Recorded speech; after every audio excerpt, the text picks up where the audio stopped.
one of the candidates that was left off the debate stage. But during the period when candidates were qualifying, you were with your U.S. Army National Guard training. Yeah. Do you think it was disrespectful of the DNC to the military not to make some special allowance for that? I think the big issue here is bigger than one about me. It's about transparency in the process and the lack of it. Because unless there is transparency in this whole process, then voters lose trust that the process is actually working for them. So this is the change that I'm calling for from the DNC, is to bring about transparency and some explanations and some answers about the very arbitrary decisions that they have made and how that's impacting voters having a real choice in this election. But do you think they should have made some allowance for that? That you were I'm not gonna dwell on the past. I think it's important, again, we look forward and see how can we continue to make things better. Transparency, accountability, and always remembering who is at the heart of our democracy and our elections. It's the people. We've got to make sure that they have faith that the elections are working for them. Tulsi, can I ask an add-on question to that? Sure. I was just at the DNC meeting last week covering that, and I witnessed some of the lack of transparency that you're bringing up. One of the things that I noticed was that Tom Perez has 75 at-large delegates that he appoints, and he was able to pull these out as proxy votes when he needed to change the outcome of a vote. So what do we need to do to fix this? Because obviously the URC did not fix it. More people need to get involved in the process, to be involved in those rule changes in the committee. You know, we saw some changes come about post 2016 because you had a lot of folks who were really frustrated and angry about what happened, and they wanted to do something constructive about it. They ran for those local delegate positions. They ran for those positions on the state central committees. They ran for those national delegate positions so that they could have a seat at the table and bring about those changes and those reforms. That's what needs to happen.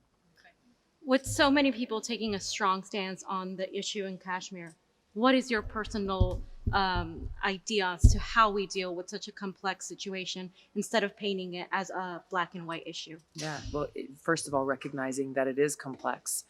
It is not as clear cut as this one side versus this one side.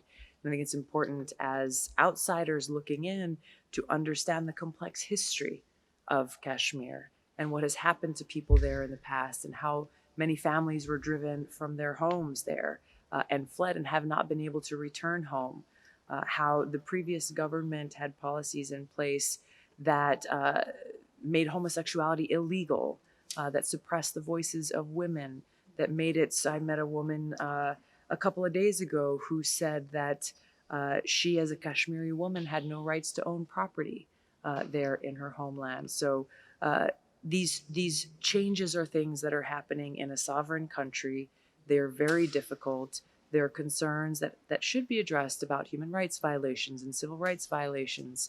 But overall, I think this is a situation, again, in a sovereign country that must be worked out by all sides who have a stake in their own future there. Thank you. Hi, Tulsi. It's great to see you again. You too. You know, this morning Trump pulled out of the secret meeting at Camp David with Taliban, and he was never served the military, and you did. And if you were our commander-in-chief now, or when you are, how would you deal with this situation with the Taliban, please? Well, first of all, bring our troops home from Afghanistan. That should have happened a long time ago. Look, I think we have to be willing to and have the courage to meet with adversaries, dictators, other elements, entities, people who have done or hold views that we find to be abhorrent in the interest of peace and national security. There has to be a very clear goal and objective that best serve the interests of the American people, and our role must be a productive one towards that objective of peace and security. Thank you. Thank you. Thanks. Thank you, guys. Thank you Thank for you, being Tulsi. here. Have a good night. Thank you Appreciate for it. being so patient. Thanks for hanging out. Yeah. Thank you. See you.